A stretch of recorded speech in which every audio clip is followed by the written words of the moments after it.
Jy sit nou vandag en dink, hierdie is die einde. Wag net so 'n bietjie. Hier is nie die einde van jou storie nie.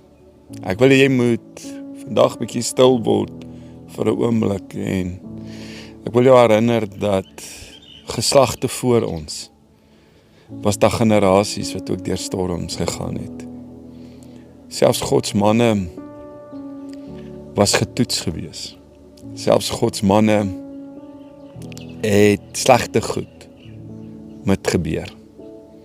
Goeie goed gebeur met slegte mense baie keer. Baie keer gebeur slegte goed met goeie mense. En jy sit nou moedeloos in angs en vrees en toe kyk hoe 'n storm voor jou afspeel en jy sit dalk moontlik binne in die storm. Dalk sit jou huwelik, jou besigheid, jou finansies, dood van 'n geliefde, jy's dalk angstig, jy voel verwerp, jy's eensaam, jy mis jou kinders, jy mis vreugde, jy mis vrede om geliefd te voel.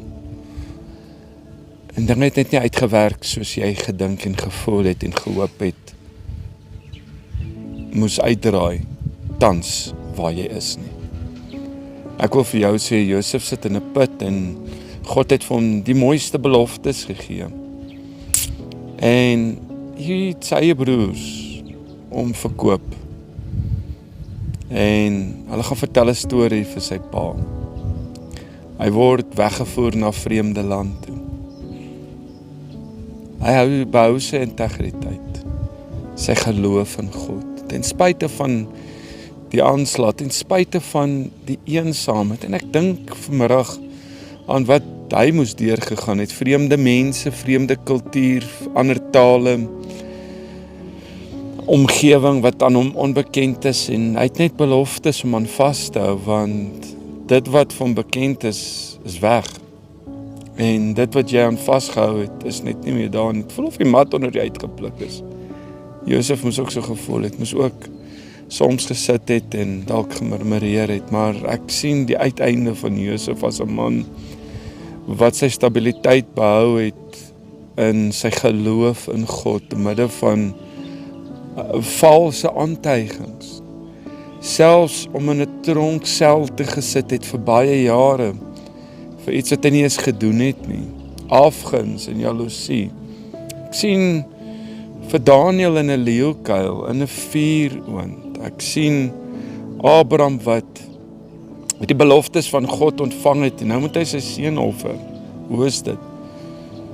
En jy voel dalk, ek het my alles gegee, en dis waar ek opeindig. Dis nie die einde van jou storie nie. En die storm wat jy in sit is ook nie die einde nie. Elke storm moet een of ander tyd homself uitvoed. As hy opkom, kom hy en hy saai soveel verwoesting, maar tog moet hom uitreën.